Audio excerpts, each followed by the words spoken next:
के गिरफ्तार क्यों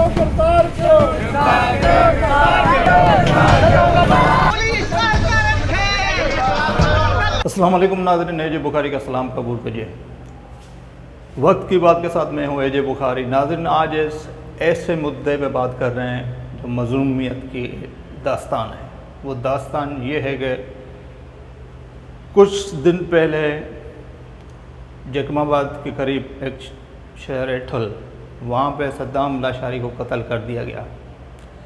अब लोगों का कहना है कि भाई वो तो एक पढ़ा लिखा लड़का था, वो सोशल वर्क काम करता था, उसके किसी चीज़ से लेना देना नहीं था, उसको कत्ल कर दिया गया। अब पुलिस का कहना है कि भाई वो डकैत था। अब उनके जो वर्षा हैं उनका ये कहना था कि भाई वो डकैत नहीं था, वो सोशल वर्कर में यानी वर्क काम करता था, लोगों के समाजी काम में हिस्सा था उसका, और वो मज़लूमों की आवाज़ बनता था। कोई भी मनशियात या कोई भी चीज़ें चलती थी तो उसके खिलाफ़ आवाज़ उठाता था। ये उनको उसकी सज़ा मिली है सद्दाम लाशारी को। अब केस की तफ्तीश तो चल रही है आगे, जैसे केस चल रहा है। अब मुद्दइयों के भी है और वर्षा को भी है। वर्षा ने ये कहा है कि इसमें एक निजी चैनल का जो रिपोर्टर है वो इन्वॉल्व है। अब इन्वॉल्व की जहाँ तक बात है, अभी इस पर छानबीन हो रही है, एक कमेटी भी बन गई है और DIG लाड़काना ने भी कमेटी बनाई है, भाई इस पर छानबीन करो। सद्दाम लाशारी जो है वो बेगुनाह था या उसको वाकई कोई किसी केस में था, मगर कत्ल के बाद सुनने में ये आया कि उसके ऊपर 3-4 पर्चे कट चुके हैं कि यानी कि इसमें भी इन्वॉल्व था, इसमें भी इन्वॉल्व है। अब वर्षों का कल वर्षों से जब हमारी बात हुई तो वर्षों का कहना था, उनकी मदर उनकी बहन का ये कहना था कि हमारा भाई मजलूम था, उसको एक दिन पहले अरेस्ट किया गया था। अरेस्ट करने के बाद उसको यानी कि हलाक कर दिया गया, यानी कि मार दिया गया। सिंपल बात है, ये आप भी जानते हैं पुलिस का क्या काम है। मैं आपको एक वाक़या सुनाता हूँ बहुत पुराना। एक लाड़काना में नौंदेर और लाड़काना के बीच में एक गांव है भट्टी शहर, वहाँ पे एक वज़ीर शाह यानी कि था, वो भी सोशल वर्किंग काम करता था, उसको भी ऐसे ही कत्ल कर दिया गया था। उसमें भी पुलिस इन्वॉल्व थी। बाद में क्या हुआ कि बड़ी छानबीन, इधर केस वेस चले, हर चीज़ चला। उसके बाद क्या हुआ कि वडेरे बीच में पड़े तो इंसाफ तो वहीं का वहीं कर गया। वो यानी कि आया भाई वडेरे के तौर पे वो मामला ख़त्म हो गया। मुझे भी ये इस तरह ही लग रहा है।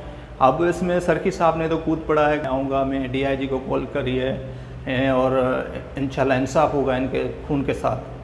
अब वजह यह है कि सद्दाम को इंसाफ मिलेगा कि नहीं, अगर असल मुद्दे पे आते हैं, क्योंकि वक्त की बात जो है मज़लूम की आवाज़ है और इंशाल्लाह हम आवाज़ मज़लूमों की बनेंगे और हकीकत जो भी आईना है इसमें जो मुलव्वस हैं उनको दिखाएंगे। और मेरी DIG लाड़काना से ये अपील है कि इसकी फौरी यानी कि तहकीकात तह तक चले जाएं। जो उनके यानी कि इसमें मुलव्वस लोग हैं उनको कानूनी कार्रवाई से उनको सज़ा दी जाए, चाहे उसमें पुलिस वाले हों या कोई भी हो, कोई भी इन्वॉल्व हो, उनको कानून के कटहरे में आना चाहिए। तो DIG साहब से ये अपील है। और नाज़रीन, जैसे जैसे डिटेल हमें मिलती जाएंगी और जैसे हमें मालूमात होगी, हमारे वर्षों से भी यानी कि राब्ता है, इंशाल्लाह जैसे डिटेल मिलेगी हम इसकी छोड़ेंगे नहीं, हम इसके कानून के रह के इसकी छानबीन करेंगे। और जो मुजरिम हैं, वैसे भी सिंध में यानी कि आए दिन कोई नहीं कोई, जैसे मैंने कहा, कत्ल होते हैं मजलूमों की, उनके कोई सुनवाई नहीं होता। और इस केस में ये हुआ है कि वहाँ के लोग जो हैं पूरी सिंध यानी कि सरापा एहतजाज है कि एक बच्चा पढ़ा लिखा यूनिवर्सिटी का जो कॉलेज में पढ़ता था, वो सोशल वर्क करता था, उसको कत्ल कर दिया गया। अब ये देखना ये है कि DIG ने जो कमेटी बनाई है उसको तो मुस्तरद कर दिया है उनके वर्षा ने। अब इस केस को आगे किस तरह ले चलते हैं ये सोचने की बात है और अल्लाह करे कि इनको इंसाफ मिले। वैसे इंसाफ की तो कोई नज़र नहीं आ रहा, जैसे हमने आपको बताया कि कई केसेस ऐसे हैं जो पेंडिंग में पड़े हुए हैं, आज तक उनका कोई इंसाफ नहीं हुआ। अल्लाह करते हैं कि इनको इंसाफ मिले, मगर हम कानून और इसके दायरे में रह कर इनकी छानबीन करेंगे और इनको इंसाफ ज़रूर मिलेगा और दिलवाएंगे। एजे बुखारी को इजाज़त दिए। अल्लाह।